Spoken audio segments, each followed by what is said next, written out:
कहानी मन की चाबी। रीमा एक पढ़ी लिखी, आत्मनिर्भर और आत्मविश्वासी लड़की थी जिसकी परवरिश एक आधुनिक सोच वाले परिवार में हुई थी। उसकी शादी एक प्रतिष्ठित परिवार के इकलौते बेटे रवि से तय हुई। रवि का परिवार एक कस्बे में रहता था जहां रीति रिवाजों और परंपराओं का बहुत मान था।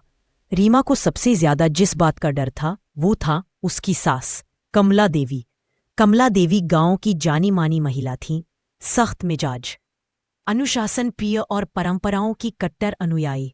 शादी के कुछ दिन तो अच्छे बीते, लेकिन जैसे ही रीमा ने कान संभालना शुरू किया, तकरार की शुरुआत भी हो गई।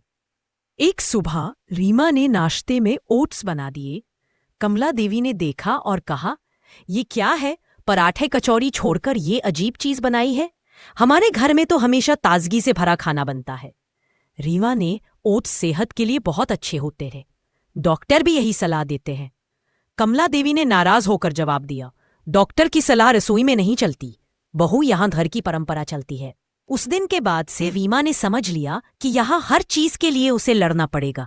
अपनी पहचान, अपनी पसंद, अपने विचार। रीमा एक दिन हल्की फुल्की साड़ी पहनकर मंदिर गई तो कमला देवी ने तुरंत टोका, बहू इतने हल्के कपड़े पहनकर पूजा में जाती हो? हमारी परंपरा में सिर ढककर और पूरी साड़ी में रहकर पूजा की जाती है। रीमा ने मन में सोचा, क्या मैं अपने तरीके से कुछ कर भी नहीं सकती? धीरे धीरे रीमा चुप रहने लगी, न वह मुस्कुराती, न हंसती, न ही किसी से बात करती। वह सिर्फ भर का काम करती और कमरे में चली जाती। एक दिन रीमा अपने कमरे में अकेली रो रही थी। उसी वक्त कमला देवी बाहर से आती हुई उसकी सिसकियों की आवाज सुन लेती है। वो कुछ देर चुपचाप दरवाजे के पास खड़ी रहती है, फिर दरवाजा खटखटाती है। कमला देवी धीरे से कहती है, बहू रो रही हो?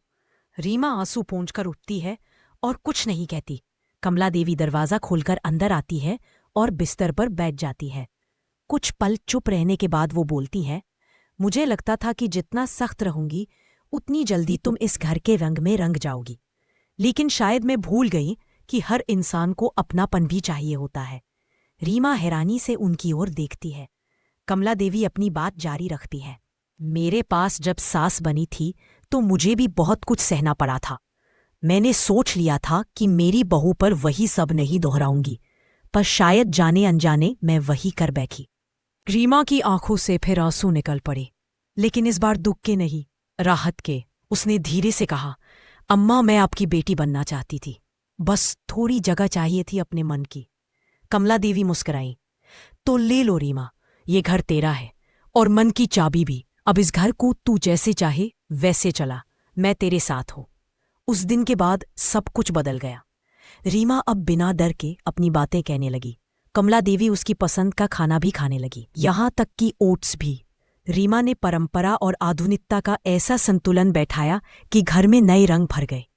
लोग कहते हैं कि सास बहू का रिश्ता जटिल होता है, लेकिन अगर दिन से समझने वाला कोई हो तो वही रिश्ता सबसे मजबूत बन जाता है।